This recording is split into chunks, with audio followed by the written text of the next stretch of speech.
ஒரு ஆன்மீக ரீதியாக போதித்து வந்த தேரர் திடீரென்று ஒரு அரசியல்வாதியை விமர்சிப்பதற்கு காரணம் என்ன?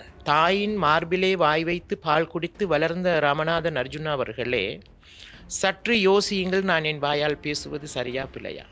இன்று அவரை பெற்ற தாய் தகப்பன் இருந்தால் கவலைப்படுவார். யாழ்ப்பாணத்திலே பேசுவது ஒன்று, கொழும்பிலே பேசுவது ஒன்று. என் கையில் துப்பாக்கி இருந்தால் நான் உன்னை சுட்டு விடுவேன் என்று இந்தியாவிலே சீமானவர்களை சுட்டு விடுவேன் என்று சொன்னார்கள். அதை நீ தமிழகத்திலே வைத்து சொல்லியிருக்கலாமே. பல வெளிநாடுகளில் உள்ளவர்கள் இவரை இயக்குகின்றார்கள். ஒட்டுமொத்த நாங்கள் யாழ்ப்பாணத்தையும் தருகின்றோம் தமிழகத்துக்கு, எடுத்துக்கொள்ளுங்கள் என்று சொல்லி. யாழ்ப்பாணம் இவருடைய பரம்பரை சொத்தா? செயல்படுங்கள், இல்லை என்றால் நாளை உங்களுடைய வாழ்க்கையை எழுதப் போவது நாங்கள் தான். காவியுடையை அணிந்து கொண்டு ஒரு சிறுமியை சுப்பிரயோகத்துக்கு உட்படுத்தி இருக்கின்றார். 100க்கு 200% நான் நம்புகிறேன் அந்த தேரர் அப்படி ஒரு வேலையை செய்யவில்லை. ஆனால் அந்த சிறுமியினுடைய வாக்குமூலம் இருக்கின்றது. அரசியல் உள்ளே இருக்கின்றது அல்லவா? அரசியல் அதற்கு பிறகுதானே உள்ளே பணம் இருக்கின்றது அல்லவா? எனக்கு சொல்வதற்கு முன் மாதிரியாக இருக்கிற அந்த சிறுமி வழங்கிய வாக்குமூலத்தின் அடிப்படையில் அங்கிருந்த பாப்பிசி, அதாவது காப்பட், அதைத்தான் பயன்படுத்தியிருக்கிறார். இந்த சிறுமி வழங்கிய வாக்குமூலம் இருக்கின்றது. 11 வயதிலே நடந்தது. 14 வயதிலே பிரச்சனை கோர்ட்ஸுக்கு வருகின்றது. இப்பவும் தொடச்ச துணி அங்கே இருக்கின்றதா? இதற்குள்ளே பல சிக்கல்கள் இருக்கின்றது. சில வேளை உறுதிப்படுத்தப்பட்டால் தேரருடைய இந்த கருத்து உறுதிப்படுத்தினால்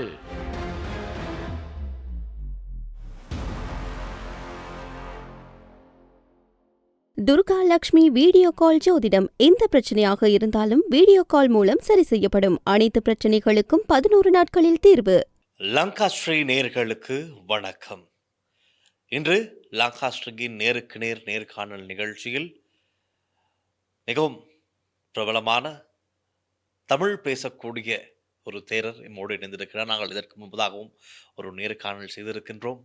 நிறைய விடயங்களை பேசியிருக்கின்றோம். அந்த நேர்காணலுக்கு பிறகு தேரருடைய நிறைய வீடியோக்கள் வைரலாக தொடங்கிவிட்டது.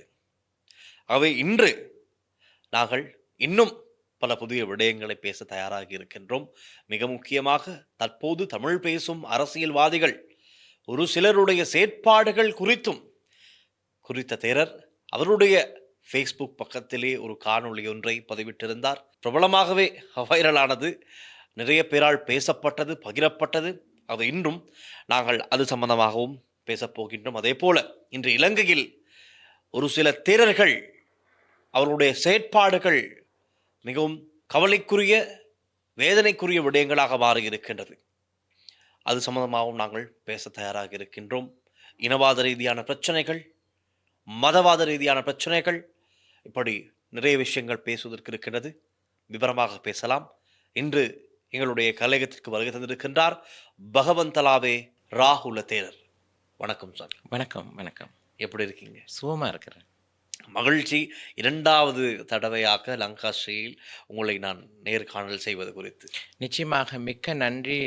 லங்காஸ்ரீ ஊடாக எம்மை இந்த கழகத்துக்கு அழைத்ததற்கு மிக்க நன்றி.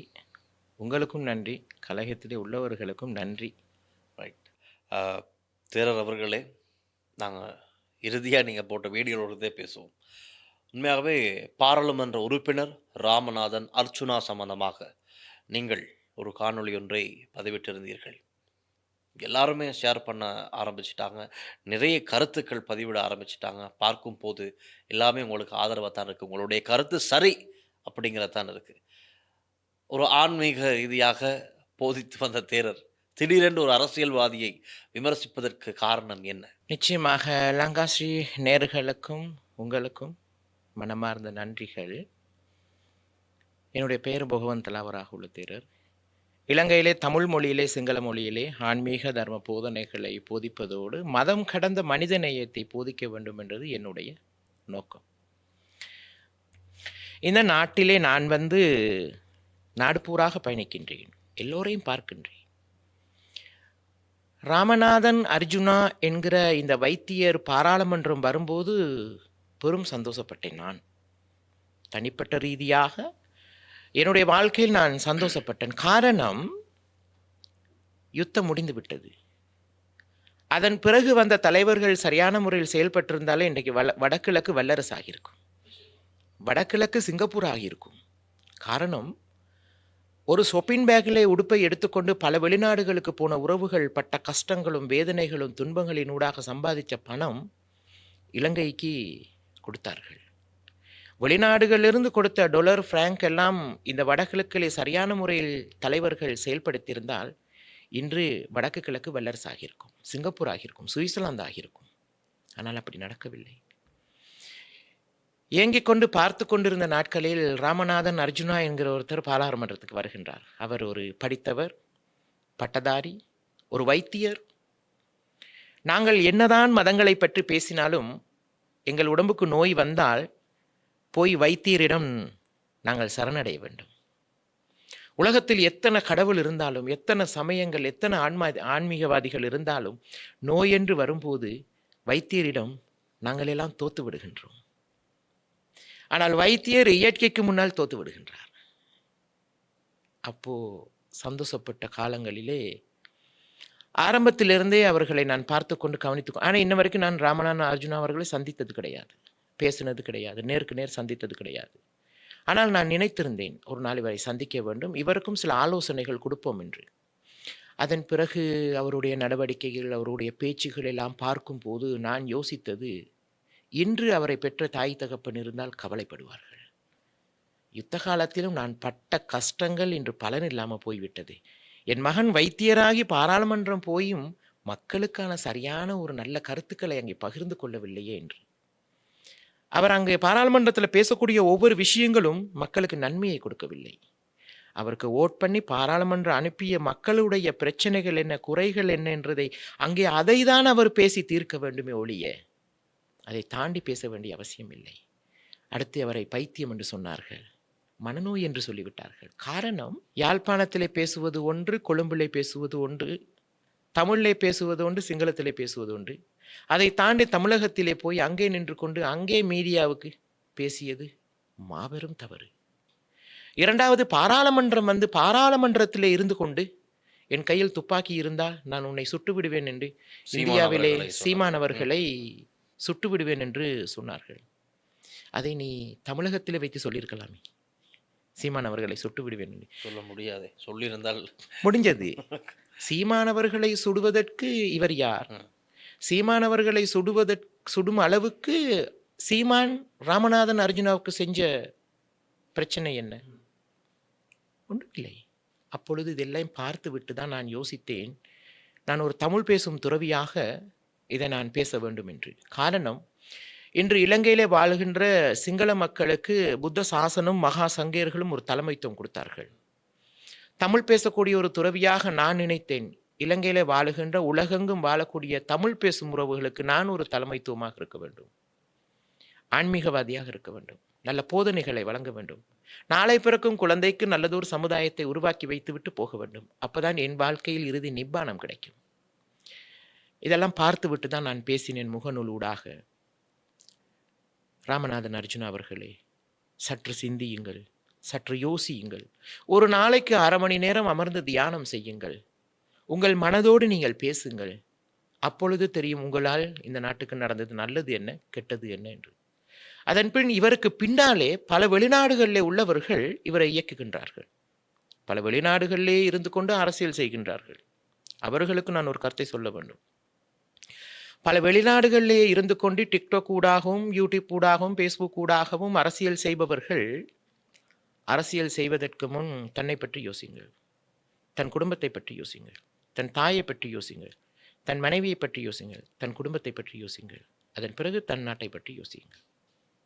இப்போ நான் கட்டாயம் சமூக சேவை செய்ய வேண்டும் என்னுடைய வாழ்க்கையில். உங்களுடைய வாழ்க்கையில் நீங்கள் சமூக சேவை செய்தாலும் ஒன்று, செய்யாட்டி உண்டு. உங்களுடைய வாழ்க்கையில் முதல் உங்கள் குடும்பம், 2வது உங்களுடைய தொழில், 3வது நேரம் இருந்தால்தான் நீங்கள் சமூக சேவை செய்ய முடியும். ஆனால் நான் குடும்பமும் இல்லை, தொழிலும் இல்லை, நான் ஒரு ஆன்மீகவாதி, நான் சமூக சேவை செய்து ஆக வேண்டும். இதெல்லாம் பார்த்து விட்டு தான் நான் ராமநாத அர்ஜுனா அவர்களுக்கு சில நல்ல கருத்துக்களை நான் அதிலே பகிர்ந்திருக்கின்றேன். தாயின் மார்பிலே வாய் வைத்து பால் குடித்து வளர்ந்த ராமநாதன் அர்ஜுனா அவர்களே, சற்று யோசியுங்கள், நான் என் வாயால் பேசுவது சரியா பிழையா? நான் பேசிய வார்த்தைகளிலிருந்து மற்றவர்கள் சந்தோஷப்பட்டார்களா, கண்ணீர் விட்டார்களா? நான் பாராளுமன்றம் சென்றேன் எதற்காக? என்ன பேசுகின்றேன்? என்ன செய்ய வேண்டும்? என் மக்களுக்கு என்ன குறைபாடுகள்? நான் செய்வது சரியா பிழையா? யோசிக்க வேண்டுமா இல்லையா? யோசிக்கவில்லை. பல பேர் இந்த நாட்டிலே பெரும் யுத்தம் நடத்தினார்கள். யுத்தம் நடத்திய தலைவர்கள் கூட இந்த நாட்டை இன்னொரு நாட்டுக்கு கொடுக்க வேண்டும் என்று பேசவில்லை. ஆனால் ராமநாதன் அர்ஜுனா அவர்கள் கச்சைத்தீவை மட்டுமல்ல, ஒட்டுமொத்த நாங்கள் யாழ்ப்பாணத்தையும் தருகின்றோம் தமிழகத்துக்கு, எடுத்துக்கொள்ளுங்கள் என்று சொல்லி. அப்படி சொல்லுவதற்கு இவர் யார்? யாழ்ப்பாணம் இவருடைய பரம்பரை சொத்தா? இல்லையே. அப்போ இந்த நாட்டுக்கு விரோதமாக செயல்பட்டவர்கள் அன்று உள்ள தலைவர்களா, இன்று இருக்கக்கூடிய இந்த சின்ன தலைவர்களா? இவர்களை பார்த்து நாளைய தலைமுறை வளரப்போகின்றது. அவர்கள் என்ன யோசிக்கப் போகின்றார்கள்? என்னை, உங்களை, மற்றவர்களை கடுமையாக விமர்சனம் செய்வார்கள். இவர்களெல்லாம் ஓட் கொடுத்து தானே இவர்களை பாராளுமன்றம் அனுப்பினார்கள். உங்களிடமும் என்னிடமும் நாளை பிறக்கும் குழந்தை கேட்கப் போகின்றது, எமக்காக இந்த நாட்டிலே எதை சேர்த்து வைத்தீர்கள்? பிரச்சனையை தவிர வேறு ஒன்றுமே கிடையாது. இதெல்லாம் பார்த்துவிட்டு தான் ராமநாத அர்ஜுனா அவர்களுக்கு நான் பேசியிருக்கின்றேன். யாராவது சொல்லலாம், நீங்கள் ஒரு துறவிதானே, நீங்கள் எதற்காக தமிழர்களை பற்றி பேசுகின்றீர்கள்? தமிழ் அரசியல்வாதிகளுக்கு என்ன பேசுகின்றீர்கள்? தமிழர்கள் பிரதேசத்துக்கு எதுக்கு வாருகிறீர்கள் என்று சில பேர் எதை வேணாலும் பேசலாம். யார் எதை பேசினாலும் இந்த உலகத்துக்கு நான் வந்தது ஏதோ இந்த நாட்டுக்கு, இந்த உலகத்திற்கு நன்மையை விதைப்பதற்கு. என் வாழ்க்கையில் ஜாதி, மதம், மொழி, இனம், உயர்ந்தவன், தாழ்ந்தவன், ஏழை, பணக்காரன் இதெல்லாம் ஒன்றும் கிடையாது. என் வயிற்றுக்கு வர பசிக்கும் இதெல்லாம் ஒன்றும் தெரியாது. ஆகையால் ராமநாதன் அர்ஜுனா அவர்களுக்கு மிக அழகாக, அவரை நான் ஏசவில்லை, அவரோடு எனக்கு எந்த கோபமும் இல்லை, மிக அழகாக அவருக்கு நான் ஒரு துறவி என்ற ரீதியில், ஆன்மீகவாதி என்ற ரீதியில் அவருக்கு அழகான ஒரு போதனையை வழங்கியிருக்கின்றேன். நான் நினைத்தேன் அதை பார்த்துவிட்டு என்னோட பேசுவாரா இருக்கும் அப்படி என்று. இன்ன வரைக்கும் பேசவில்லை. சில நேரம் அவர்களுக்கு சரியான ஆலோசனைகள் வழங்குவதற்கு பக்கத்திலே யாரும் இல்லாமல் போயிருக்கலாம். அவர்களுக்கு பின்னால் இருக்கக்கூடியவர்கள் இவர்களை தூண்டி விட்டிருக்கலாம். சட்டத்தரணி இருக்கிறார், நிச்சயமாக இருக்கின்றார், பக்கத்திலே இருக்கின்றாங்க. அப்ப சட்டம் என்றால் என்ன என்பதை முதல் புரிந்து கொள்ள வேண்டும். இலங்கையின் சட்டம் என்ன, இந்த சட்டம் என்றால் என்ன, அதை எதற்கு செயல்படுத்த வேண்டும் என்று புரிந்து கொள்ள வேண்டும். சரி என்றால் இலங்கை அரசு இந்நேரம் ராமநாதன் அர்ஜுனா அவர்களை கைது பண்ணி விசாரணை நடத்த வேண்டும். பாராளுமன்றத்திலே இருந்து கொண்டு துப்பாக்கியால் சுடுவேன் என்று சொல்லுகின்றார். எங்கேயோ ஒரு காணிக்குள்ளே போய், ஒரு வளவுக்குள்ளே போய் ஒரு பெண்ணை துப்பாக்கியால் மிரட்டுகின்றார். என்ன நியாயம்? அவர் என்ன படித்திருக்கின்றார்? என்ன பட்டம் பெற்றிருக்கின்றார்? வைத்தியசாலையில் எப்படி வைத்தியம் பார்த்தார் என்று தெரியவில்லை. அவருக்கு வைத்தியம் பார்ப்பதற்கு இன்று நாங்கள் இருக்கின்றோம். முடிந்தால் ராமநாதன் அர்ஜுனா அவர்களே, ஒரு துறவி என்ற ரீதியிலே எம்மை அழைத்தால், எம்மோடு பேசினால் நல்ல ஆலோசனைகள் தருகின்றோம். நடந்தவை நடந்தவையாக இருக்கட்டும். இனிமேல் நடக்கப் போறதை பற்றி யோசித்து செயல்படுங்கள். இல்லை என்றால் நாளை உங்களுடைய வாழ்க்கையை எழுதப் போவது நாங்கள் தான்.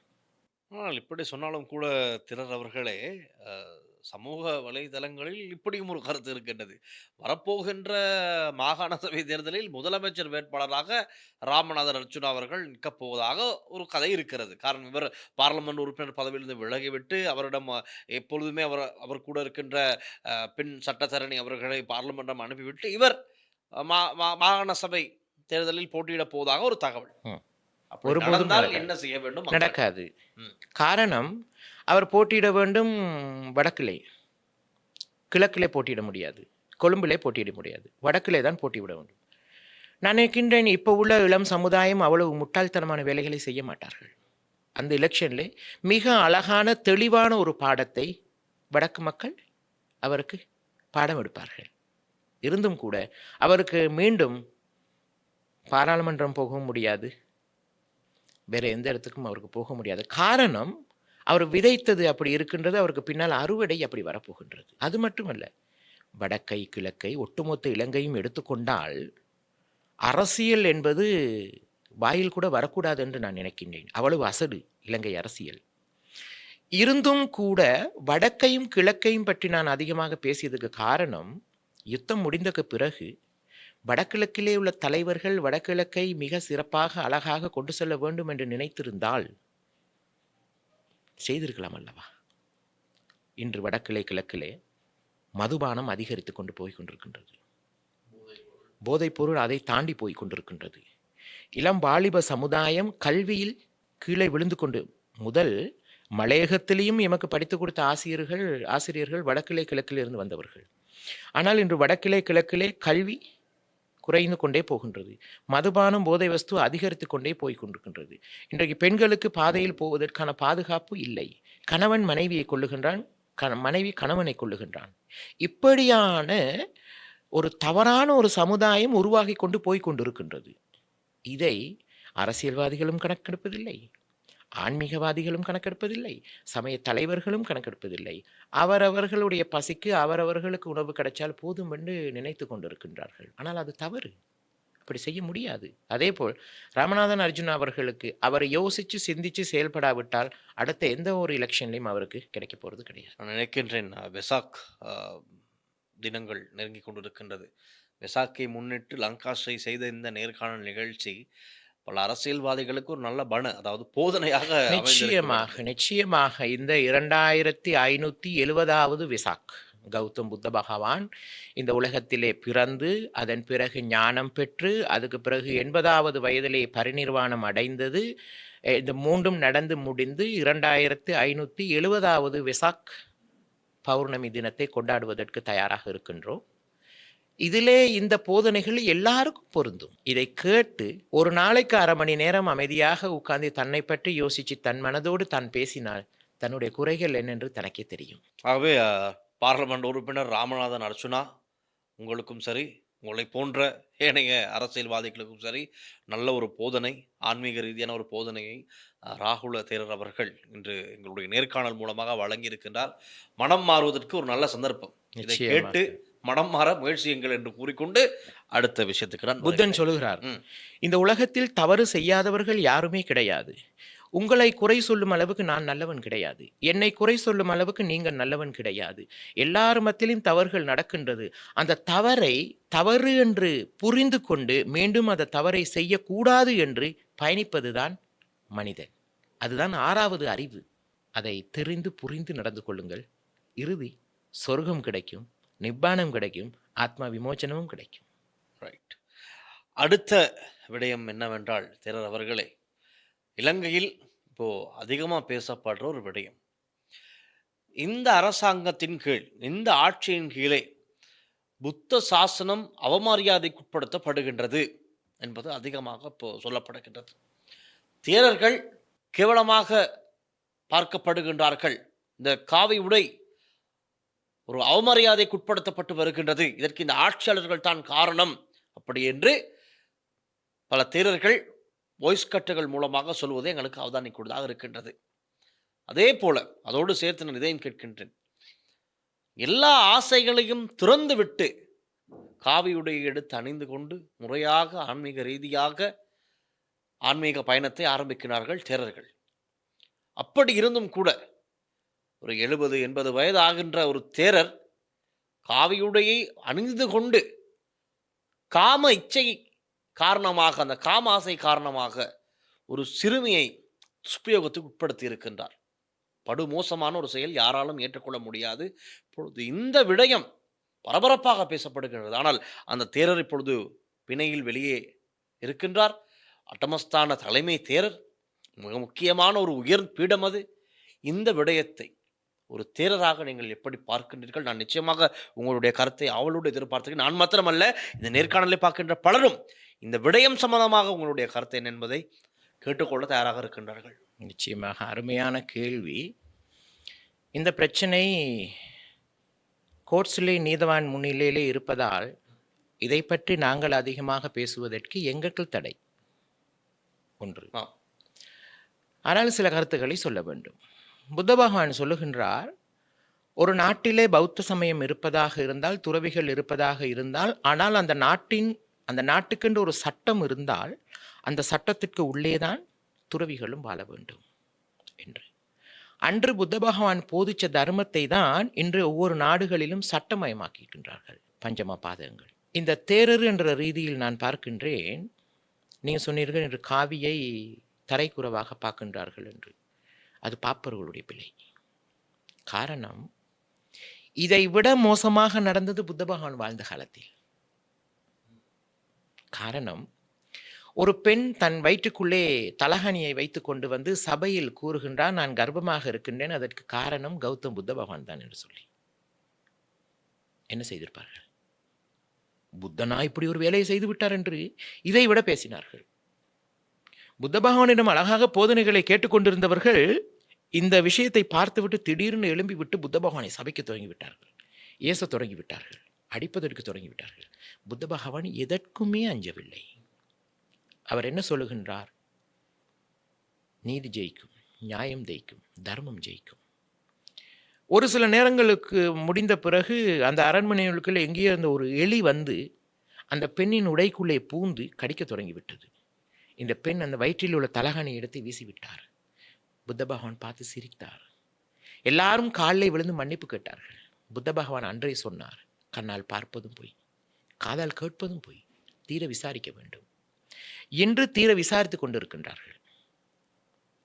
அந்த தேரர் என்ன செய்தார் என்று விசாரித்து கொண்டிருக்கின்றார்கள்.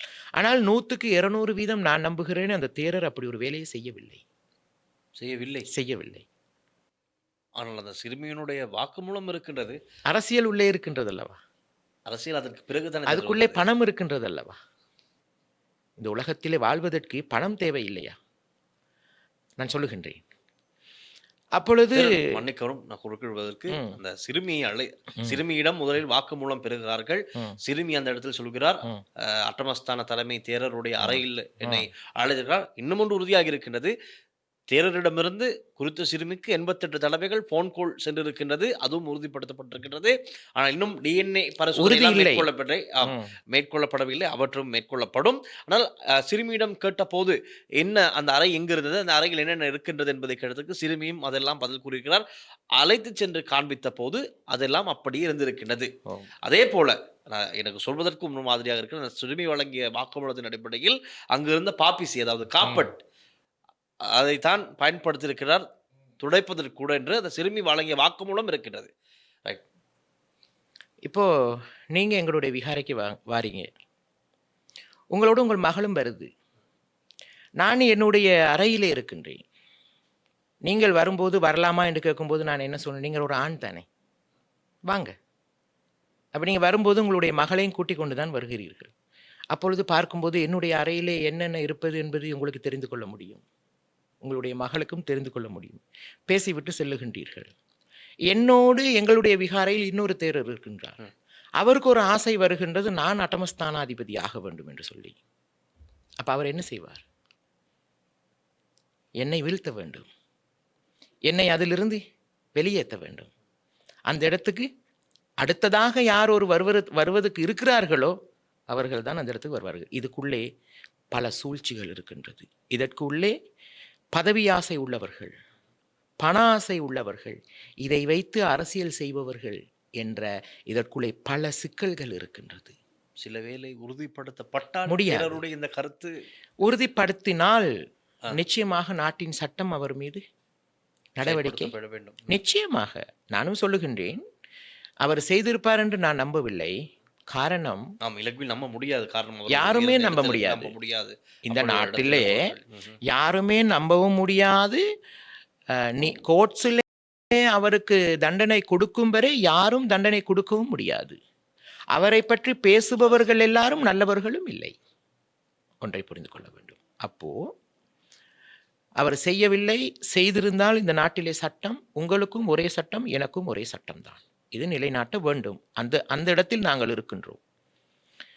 15 வயதிலே துறவரம் செல்கின்றார் அவர். இன்று 75 வயது. அப்போ எத்தனை வருடம்? 60 வருடம் தன் வாழ்க்கையிலே காவியை போத்திக்கொண்டு இந்த நாட்டுக்காக, நாட்டு மக்களுக்காக, பௌத்தர்களின் முக்கியமான ஒரு இடம் 8 ஸ்தானங்கள். இந்த 8 ஸ்தானத்துக்கும் ஒரு தலைமைத்துவமாக புத்தன் ஞானம் பெற்ற அரச மரம், அதை பாரத தேசத்திலிருந்து கொண்டு வந்து இன்று அனுராதபுரத்திலே ஜெயஸ்ரீ மாபூதி என்று அழைக்கப்படுகின்றது. புத்த பகவான் இறந்த பிறகு, அவரை எரித்த பிறகு அவருடைய உடம்பிலே உள்ள எலும்புகள் உலகத்திலே அதிகமாக அனுராதபுரம் ருவான்வெளி மகாசைக்குள்ளே பிரதிஷ்டை செய்யப்பட்டிருக்கின்றது. ஒரு புண்ணியமான இடம். அப்போ 60 வருடங்களாக அவர் எவ்வளவு கஷ்டப்பட்டிருப்பார். நாட்டுக்காக, மக்களுக்காக தன் வாழ்க்கை அர்ப்பணித்து, தன்னுடைய சிந்தனைகள், தன்னுடைய படிப்பு எல்லாம் கொண்டு வந்து அரசமரத்தடியில் இருந்தாலும் விதி எப்படி விளையாடியது? புத்த பகவான் பக்கத்தில் இருந்திருந்தாலும் விதி விளையாடும். அரச மரத்தடியில் இருந்திருந்தாலும் அவருக்கு வாழ்க்கையில் விதி விளையாடியது. எப்படி விளையாடியது என்று பாருங்கள். சேர்த்து வச்சது அனைத்தும் ஒரு நிமிடத்தில் இல்லாமல் போய்விட்டதல்லவா?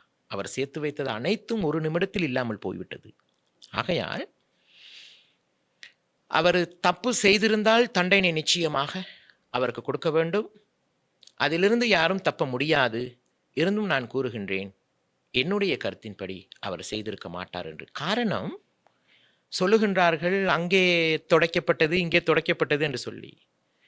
சிறுமி 14 வயதிலே தான் முதலாவதாக தேரர் துஷ்பிரயோகம் செய்தார் என்று சொல்லுகின்றார்கள். 11 வயது இல்லை, ஆம் 11 வயது. 11 12 13 14 15 தெரியவில்லை. ஆனால் இப்போ சிறுமிக்கு 14 வயது. ஆமா, இப்போ 14 வயது 3 மாதங்கள். 3 மாதம் 11 வயதில் நடந்தது என்று சொல்லுகின்றார்கள். எனக்கு தெரியாது. அதன் பிறகு 2வது ஆள் கூட்டிக் கொண்டு போயிருக்கிறார். அந்த அந்த அந்த பிள்ளையை 15 வயது ஆகின பிறகு அந்த அந்த பிள்ளையை இன்னொருவர் கூட்டிக் கொண்டு போறார். காதலனோடு அவர் ஓடி போகிறார். காதலனோடு ஓடி போன பிறகு அவர்கள் 2 பேரும் ஒரு அறையில் இருக்கும்போதுதான் அவர்களுக்குள்ளே இந்த கலந்துரையாடல்கள் நடக்கின்றது. அதன் பிறகுதான் இந்த பிரச்சனை வெளியிலே வருகின்றது. அப்போ எத்தனை வருடம்? 11 வயதிலே நடந்தது. 14 வயதிலே பிரச்சனை கோர்ட்ஸுக்கு வருகின்றது. இப்பவும் தொடச்ச துணி அங்கே இருக்கின்றதா? 3 வருஷமாக அந்த அறையில எந்த மாற்றங்களும் வரவில்லையா? இதை கடுமையாக யோசிக்க வேண்டும்.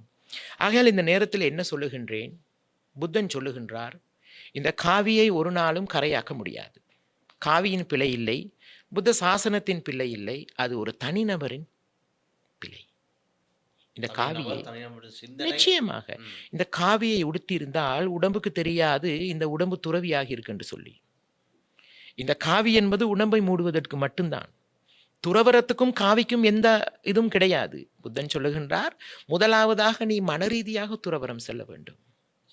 2வது உடம்பை மூடிக்கொள்வதற்கு ஒரு காவியை அணிய வேண்டும். அப்போ முதல் மனரீதியாக துறவரம் போக வேண்டும். அவர் எப்படி துறவரம் போனார் என்று தெரியவில்லை.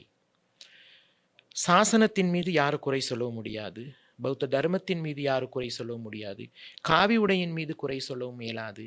காரணம், இதெல்லாம் தாண்டி ஒரு தனி நபருடைய அறிவும் சிந்தனையும் தவறான செயலுக்கு கொண்டு சென்றிருக்கின்றது. கட்டாயம் ஒரு காவியுடை அணிந்து துறவரம் பெற்று ஆன்மீக ரீதியான செயற்பாடுகளில் ஈடுபட்டாலும் அந்த தனிநபருடைய சிந்தனை, தனிநபருடைய உணர்ச்சிகள் நிச்சயமாக அவைத்தான் அந்த நபரை சரியான வழிக்கு காவியை உடுத்திருந்தாலும் உள்ளே உடம்பு, சதைகளும் எலும்புகளும் அசடுகளும் நிறைந்த உடம்பு.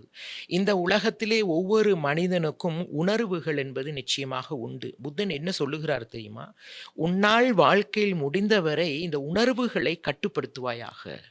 ஆசைகள் அதிகரிக்கும் போது துக்கங்களும் வேதனைகளும் அதிகரிக்கும்.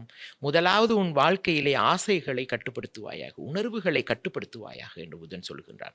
இதற்கு தான் பிராக்டிஸ் பண்ணுவதற்காக பௌத்த சாசனத்திலே தியானங்களை கொடுக்கப்பட்டது. தியானம் பண்ணி உன்னை நீ பரிபூர்ணமாக்கி கொள் என்று சொல்லி. ஆகையால் யாரும் யாரையும் இந்த உலகத்திலே குறை சொல்ல முடியாது. எல்லாரிடத்திலும் தவறு. இதையும் பார்த்துவிட்டு எனக்கு எழுதுவார்கள். இப்போ இந்த காணொளியை பார்த்துவிட்டு எனக்கும் எழுதுவார்கள். எழுதுவதற்கு முன் இந்த காணொளியை பார்த்துவிட்டு உங்களுக்கு என்று ஒரு அறிவு இருக்கும். அந்த அறிவுபூர்வமாக யோசித்து விட்டு ராகுல தேரர் என்ன சொல்லுகிறார் என்றதை புரிந்து கொண்டு அதன் பிறகு இந்த இடத்திலும் சுய சிந்தனையை நிச்சயமாக தன்னுடைய சிந்தனை. பௌத்த தர்மம் என்பது என்ன தெரியுமா? பூஜை கிடையாது, சிலை வழிபாடு கிடையாது, அரசமர வழிபாடு கிடையாது, பிரார்த்தனை கிடையாது. பௌத்த தர்மம் என்பது அறிவும் சரியான சிந்தனையும். அறிவுபூர்வமாக சரியான சிந்தனைகளோடு இந்த காணொளியை பார்த்துவிட்டு எழுதுங்கள். எழுதுவது பிரச்சனை இல்லை. எழுதுவதற்கு முன் யோசிக்க வேண்டும். என்னுடைய அம்மா என் விரலை பிடித்து, என் ஆசிரியன் என் விரலை பிடித்து அம்மா அப்பா ஓம் நமசிவாய என்றெல்லாம் எழுத பழக்கி இருக்கிறார்கள். அப்போ நான் எழுதுவதும் சமூகத்துக்கு பிரயோஜனமானதாக இருக்க வேண்டும். சில பேர் எழுதுகிறார்கள், டேட்டா கார்டு இருக்கின்றது, அவர்களுடைய தொலைபேசி, அவர்களுடைய நேரம், அவர்களுக்கு மனதிற்கு வாய்க்கு வந்ததை எழுதிவிடுகின்றார்கள். இதுகளெல்லாம் நான் வாசித்து பார்த்து விட்டு நான் கவலைப்படுவேன். அவர்களை பெற்ற தாய் தகப்பன் இதை பார்த்தால், அவருக்கு வழிகாட்டிய குரு பார்த்தால் கவலைப்படுவார்கள். அட, இப்படி அசடுத்தன்மையாக எழுதுவதற்காக நான் அம்மா என்று பழக்கினேன் என்று சொல்லி. ஆகையால் கேளுங்கள், பாருங்கள், அறிவுபூர்வமாக யோசித்து விட்டு எழுத வேண்டியது எழுதுங்கள். இந்த இடத்துல ஒன்று சொல்லுகின்றேன். நான் ஒரு துறவி. இன்னொரு துறவி தவறு செய்தாலும் அதை இந்த நாட்டிலே சட்டம் சரியான முறையில் செயல்படுத்த வேண்டும். சட்டம் பொதுவாக இருக்க வேண்டும். ஆனால் இந்த தேரருடைய பிரச்சனைக்கு உள்ளே அரசியல் நடக்கின்றது. ஒவ்வொருத்தரும் ஒவ்வொரு இடத்திலே வீடியோ போட்டுக்கொண்டு வாரார்கள். இதுக்குள்ளே இன்னொரு கலவரம் வரப்பாக்கின்றது. காரணம், பௌத்த சமயத்தை பற்றி சிங்கள வாலிபர்கள் வீடியோ போட்டுக்கொண்டிருக்கின்றார்கள். அது இல்லாமல் சில தமிழ் வாலிபர்கள் வீடியோ போடுகின்றார்கள். அது இல்லாமல் சில முஸ்லீம் வாலிபர்கள் வீடியோ போடுகின்றார்கள். இதை பார்த்துவிட்டு சிங்கள பையன் சொல்ல போகின்றான், எங்கள் சமயத்தை எங்கள் மார்க்கத்தை நாங்கள் பார்த்துக்கின்றோம், நீ வாயை மூடு. எங்கே பிரச்சனை வருகின்றது? அப்போ இது எல்லாமே சமூகத்திலே ஒரு குழப்பத்தை கொண்டு வரப்போகின்றது. ஆகையால் இதை பற்றி பேசக்கூடாது. காரணம், இது கோர்ட்ஸில் இருக்கின்றது. கோர்ட்ஸ் தான் முடிவெடுக்க வேண்டும், நீதவான் முடிவெடுக்க வேண்டும், சட்டம் முடிவெடுக்க வேண்டும். அவரவர்களுடைய வேலையை பார்த்தால் சட்டம் செயல்படுத்தும். அதே போல் இதை வைத்து அடுத்த ஜனாதிபதி பேச போகின்றார். 2009க்கு பிறகு வரக்கூடிய ஜனாதிபதி என்ன சொல்ல போகின்றார்? எனக்கு ஓட்டு கொடுத்து என்னை ஜனாதிபதி ஆக்குங்கள், இதுக்கெல்லாம் நான் ஒரு சட்டத்தை கொண்டு வருகின்றேன். மக்கள் என்ன செய்வார்கள்? அவருக்கு ஓட் கொடுத்து அவரை ஜனாதிபதியாக கொண்டு வருவார். அடுத்த ஜனாதிபதி எலெக்ஷனுக்கு ஆரம்பித்து விட்டது. நிச்சயமாக சாசனம் அவமதிக்கு உட்படுத்தப்படுகின்றது. எங்களுடைய ஆட்சி வந்தால் நாங்கள் இதற்கெல்லாம் இடம் கொடுக்க மாட்டோம், பௌத்தத்திற்கான முன்னுரிமை நாங்கள் சரியாக கொடுப்போம், ஆரம்பித்து விட்டார்கள். அடுத்த 2009 ஜனாதிபதி தேர்தல் ஆரம்பித்து விட்டார்கள். மக்கள் கவனமாக இருக்க வேண்டும். இதுகளை பார்த்து மக்கள் ஏமாந்து விடக்கூடாது. இதுக்குள்ளே அடுத்த அரசியலை ஆரம்பித்து விட்டார்கள். அடுத்த ஜனாதிபதியை தெரிவு செய்ய போகின்றார்கள். அடுத்து வடகிழக்கு பிரச்சனையை கொண்டு வரப்போகின்றார்கள். என்ன பிரச்சனை? மே 18 கொண்டு வருவார்கள். 13ஆம் அரசியல் சட்டத்தை நாங்கள் கொண்டு வரோம் என்று வருவார்கள். அதன் பிறகு புத்த சாசனத்தை பற்றி பேசுவதற்கு வருவார்கள். ஒன்றை சொல்லுகின்றேன், இன்னும் 1000 ஜனாதிபதி வந்தாலும் இந்த நாட்டை கட்டி காப்பாற்ற முடியாது. முடியும். ஐரோப்பிய நாடுகளிலே 5 பேருக்கு இந்த நாட்டை மீண்டும் கொடுத்தால் முடியும். அவன் போடுவான் சட்டம்.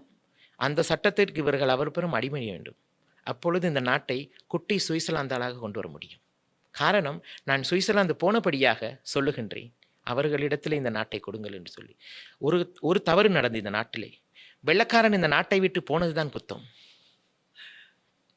அவன் இருந்திருந்தால் இன்று நாங்கள் எப்படியெல்லாம் வாழ்ந்திருக்கலாம். சுதந்திர தினத்துக்களுக்கு சோசியல் மீடியாவில் ஒரு மீம் பார்க்கக்கூடியதாக இருக்கும். வெள்ளைக்காரர்கள் எல்லாம் ஐயோ எங்களை விடுகளா, ஆளை விடுகளா, நாங்கள் போகிறோம் என்று போனார்கள். எப்படி சுதந்திர தினம் கொண்டாட முடியும்? எங்களுடைய பாதி இளைஞர்கள் பல வெளிநாடுகளில் கஷ்டப்பட்டு டாலர் சம்பாதிக்கின்றார்கள். இங்கே உள்ள தலைவர்கள் எங்கேயாவது வெளிநாட்டில் வெள்ளக்காரன் டாலர் எதுவும் கொடுப்பானா என்று பார்த்து கொண்டிருக்கின்றார்கள். இன்றும் வெளிநாட்டு டாலரை எதிர்பார்த்து கொண்டு நாங்கள் எப்படி மேடை போட்டு சுதந்திரம் கொண்டாடுவது? முடியாது. சுதந்திரம் இல்லை. இன்னும் டாலர் எதிர்பார்த்து கொண்டிருக்கின்றோம். சுதந்திரம் கொண்டாட முடியாது. பாருங்கள், வெள்ளக்காரன் ஏன் போக வேண்டும் என்று சொல்லுகின்றேன், ஏன் இருக்க வேண்டும் என்று சொல்லுகின்றேன். வெள்ளக்காரன் நாட்டிய தேயிலை தோட்டம், இன்னும் அதிலே தான் நாங்கள் பிழப்பு நடத்தி கொண்டிருக்கின்றோம். வெள்ளக்காரன் செய்த ரயில்வே ஸ்டேஷன், ரயில்வே ரோடுகள், இன்றும் அதை தான் நாங்கள் பயன்படுத்தி கொண்டிருக்கோம். அதுக்கு வெள்ளை அடிப்பதற்கு கூட எங்களுக்கு அறிவில்லை. எங்களுடைய ரயில்வே ஸ்டேஷன்களை மேல் திருத்தம் செய்வதற்கு கூட எமக்கு பணமும் இல்லை, அறிவும் இல்லை. வெள்ளக்காரன் நாட்டிய ரப்பர் தோட்டம், மலையகத்தை எடுத்துக்கொண்டால் வெள்ளக்காரன் கட்டிய லைன் அறைகள். இப்போது 100 வருடம் தாண்டினால் புறாவித்யாவுக்கு எடுத்து விடுவார்கள். பழமையான கட்டிடங்கள். மலையகத்தில் உள்ள ஒவ்வொரு லைன்களையும் தொழிலுக்கு எடுக்க வேண்டும், புறாவித்யாவுக்கு எடுக்க வேண்டும், பாதுகாக்க வேண்டும். ஏன் அதை எடுக்கவில்லை?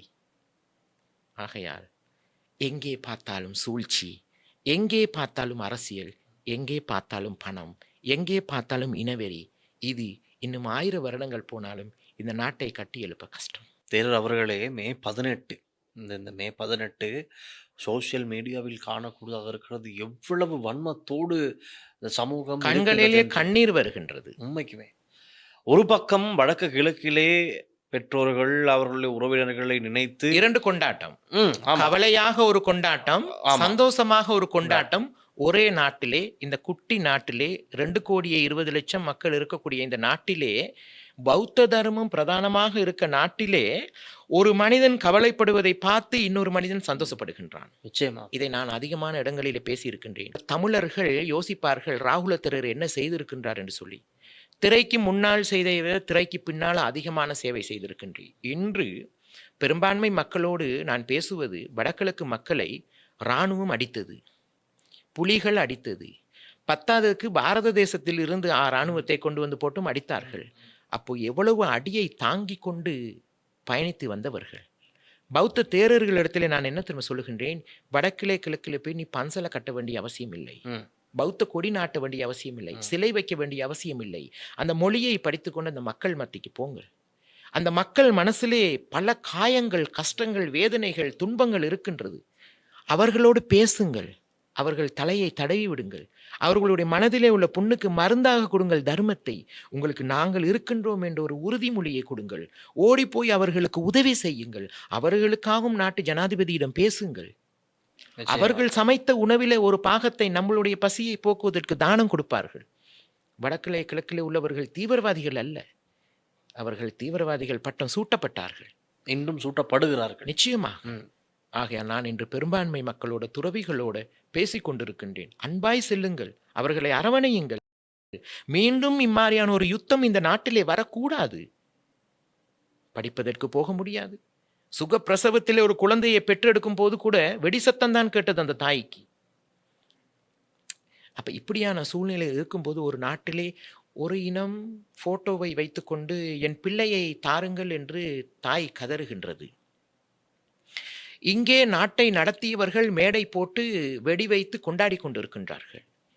இங்கே இராணுவத்திலே உள்ள தாய்மார்கள் அங்கே இராணுவ பெயர் பலகையிலே போய் தன் குழந்தையுடைய பெயர்களை தேடுகின்றார்கள், தேடி அங்கே கதறுகின்றார்கள். அப்போ இங்கே இராணுவத்திலே உள்ள தாயும் அங்கே புலிகளோடு இருந்த தாயும் தாய் அல்லவா? 2 பேருடைய கதறல் ஒன்று அல்லவா? அப்ப இதற்கெல்லாம் யார் பதில் சொல்ல அந்த வேண்டும்? பாசம், அந்த உணர்வு ஒன்றுதானே, ம். தாய் பாசம் இல்லையா? ஒன்றுதானே. இன்றும் நான் யாழ்ப்பாணம் சென்றால் சில தாய்மார்கள் என்னோடு பேசுவார்கள், கண் கலங்கி பேசுவார்கள்.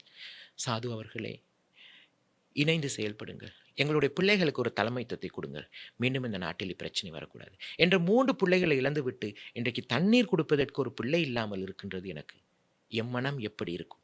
இங்கே அனுராதபுரம் போனால் அங்கே சிங்கள தாய்மார்கள் விழுந்து விழுந்து கும்பிடுவார்கள். தேரர் அவர்களே, தமிழர்களுக்கும் சிங்களவர்களுக்கும் பாலமாக இணையுங்கள், நீங்கள் இவர்களுக்கு ஒரு பாலத்தை உருவாக்குங்கள். அன்றே இவர்களுக்கு ஒரு பாலத்தை உருவாக்கியிருந்தால் இன்று 4 பிள்ளைகளை நான் இழந்து விட்டேன். என்னுடைய 4 பிள்ளைகளும் என் வீட்டுக்கு சவப்பெட்டியில் தான் வந்தது. இதை நான் யாரை குறை சொல்லுவது என்று சொல்லி. ஏன் இதை சொல்லுகின்றேன்? தலைவர்களை விட இந்த நாட்டிலே சாதாரண மனிதர்கள் நாங்கள் அறிவுபூர்வமாக யோசிக்க வேண்டும், நன்மையை சிந்திக்க வேண்டும். நடந்தவை நடந்தவையாக இருக்கட்டும். இனிமேல் நாம் என்ன செய்ய முடியும், இனிமேல் என்ன செய்யலாம், இதற்கு என்ன தீர்வு என்று இந்த நாட்டிலே தமிழ் அரசியல்வாதிகள், சிங்கள அரசியல்வாதிகள், முஸ்லிம் அரசியல்வாதிகள் யோசிக்க வேண்டும். ஆனால் யோசிக்க மாட்டார்கள். எல்லா இடத்திலையும் சூழ்ச்சிகள். ஆகையால் மே 18 என்று வரும்போது நிறைய பேர் கேட்டார்கள் என்கிட்ட, எல்லாத்துக்கும் ஒரு வீடியோவை போடுவீங்களே, இதற்கு ஒரு வீடியோவை போடுங்கள் என்று சொல்லி. யாருக்காக வீடியோ போடுவது? சந்தோஷமாக கொண்டாடுபவர்களுக்காகவா? இல்லை வடகிழக்கிலே கவலைப்படுபவர்களுக்காகவா? இல்லை இராணுவத்திலே சென்ற அந்த மாணவர்களுடைய தாய் தந்தையர்களுக்காக போடுவா? இல்லை அரசியல்வாதிகளுக்காக போடுவா? இல்லை இந்த அரசியல்வாதிகளுக்கு துணையாக சென்ற சமய தலைவர்களுக்கு நான் போடுறதா? ஒருத்தருக்கும் போட முடியாது. எல்லாருக்கும் சொல்லுகின்றேன், இறைவன் என்று ஒருவர் பார்த்து கொண்டிருக்கின்றார். இப்போ இஸ்லாமியர்களுடைய பெருநாள், ஹஜ் பெருநாள் நடக்கின்றது. இன்று ஹஜ் பெருநாள் நடக்கின்றது. இதனையும் சொல்லுகின்றேன், இறைவன் என்று ஒருவர் இருப்பதாக தான் இன்றைக்கு மக்காவிலையும் மதீனாவிலையும் பல லட்சம் மக்கள், பல கோடி மக்கள் ஒன்றிணைந்திருக்கின்றார்கள். இங்கே என்ன ஆடம்பரமாக வாழ்ந்தாலும் அங்கே ஒரு ஜான் துணியை தான் போத்தி கொண்டு போக வேண்டும்.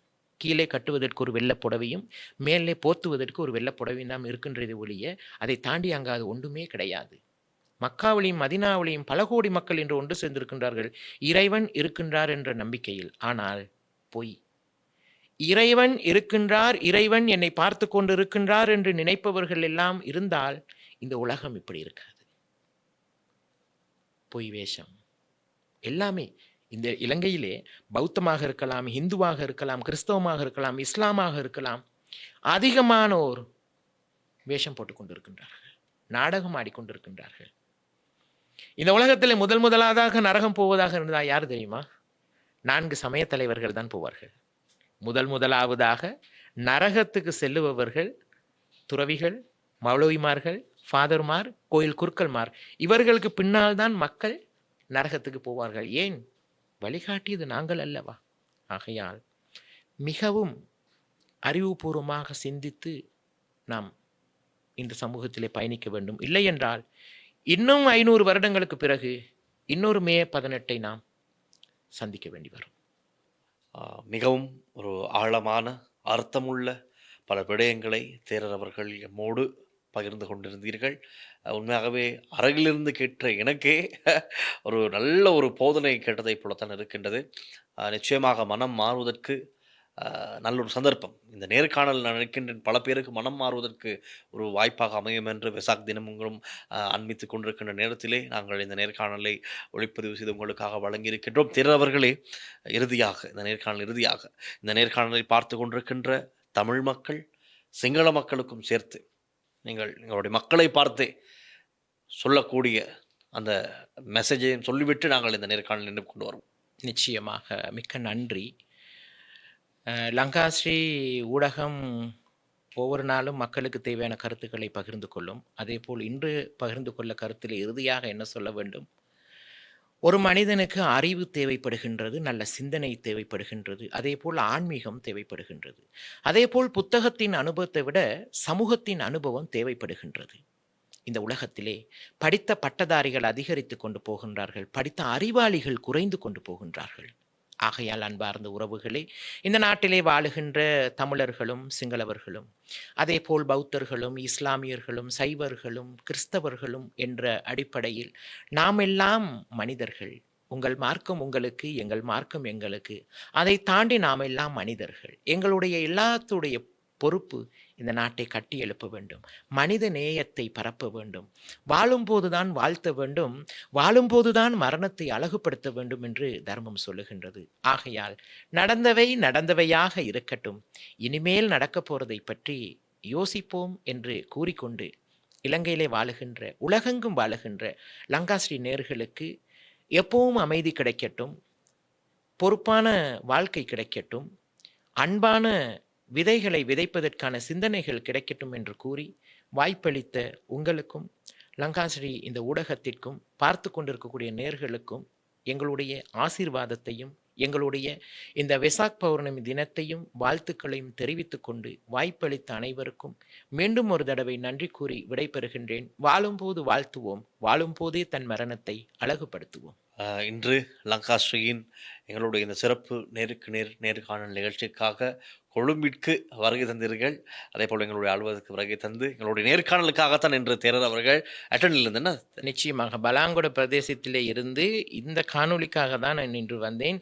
இது முடிய நான் பலாங்குடை போக வேண்டும். நாளையிலிருந்து பல இடங்களுக்கு போக வேண்டியதாக இருக்கிறது. நிச்சயமாக அவை இன்று மெனக்கட்டு வந்து இந்த நேர்காணல் மூலமாக உலகவாழ் தமிழ் சொந்தங்களுக்கு இதில் ஒரு விஷயத்தை சொல்ல வேண்டும். இந்த வருடம் நிறைய அரசு சம்பந்தமான இடங்களிலே ராகுல தேரரை அழைத்து தர்ம போதனை நடத்துகின்றார்கள். காரணம், தமிழ் மொழியிலே சிங்கள மொழியிலே 2 மொழிகளிலும் போதனைகள் செய்கின்றோம். இதை பார்ப்பவர்களும் மக்களுக்கு தேவையான விடயங்களை செய்ய வேண்டுமாக இருந்தால் ஒவ்வொரு இடங்களை, பாடசாலையாக இருக்கலாம், காரியாலயமாக இருக்கலாம், எந்த இடமாக இருந்தாலும், அது ஆலயங்களாக இருக்கலாம், தமிழர்கள் சிங்களவர்கள் முஸ்லிம்கள் எல்லாத்தையும் ஒரு மண்டபத்திற்கு அழைத்து தர்ம போதனைகளை நடாத்துவதற்கு நாங்கள் தயாராக இருக்கின்றோம். ஏற்பாடு செய்ய வேண்டியது உங்களுடைய பொறுப்பு. வாருங்கள், மதம் கடந்த மனிதநேயத்தின் மண்டபத்தை உருவாக்குவோம். நிச்சயமாக நல்லதே நடக்கட்டும். அவே பகவந்தலாப ராகுல தேரர் அவர்களுக்கு எங்களுடைய மனம் மார்ந்த நன்றிகளை நாங்கள் தெரிவித்துக் கொள்கிறோம். இன்று இந்த இடத்திற்கு வந்து இவ்வளவு நல்ல பல விடயங்களை பகிர்ந்து கொண்டமைக்கு நன்றி. தொடர்ந்தும் லங்காஸ்ரீயுடன் இணைந்திருங்கள். அதே போல இந்த நேருக்கு நேர்காணல் நிகழ்ச்சி சம்பந்தமாக உங்களுடைய கருத்துக்களையும் கீழே கமெண்ட் செக்ஷனில் பதிவிடுங்கள். தேரருடைய கருத்துக்களில் பிடித்த அந்த விடயங்களை நீங்களும் எழுதலாம். நிச்சயமாக இது பலருடைய கண்களுக்கும் காதுகளுக்கும் செல்ல வேண்டிய ஒரு நேர்காணலாகவே பார்ப்பவர்கள் அனைவரும் இதை உங்களுடைய நண்பர்களோடு தெரிந்தவர்களோடு பகிர்ந்து கொள்ளுங்கள், ஷேர் செய்யுங்கள் என்று கூறிக்கொண்டு நாமும் இதை நிறைவு கொண்டு வருகின்றோம். மீண்டும் மற்றொரு நேருக்கு நேர் நிகழ்ச்சியினூடாக சந்திக்கும் வரை உங்களிடமிருந்து விடைபெறுவது ஒளிப்பதிவாளர் விஜயகுமார் மற்றும் ரிசிகருடன் நான் டில்ஷான் வின்சன். நன்றி, வணக்கம். துர்கா லக்ஷ்மி வீடியோ கால் ஜோதிடம். எந்த பிரச்சனையாக இருந்தாலும் வீடியோ கால் மூலம் சரி செய்யப்படும். அனைத்து பிரச்சனைகளுக்கும் 11 நாட்களில் தீர்வு.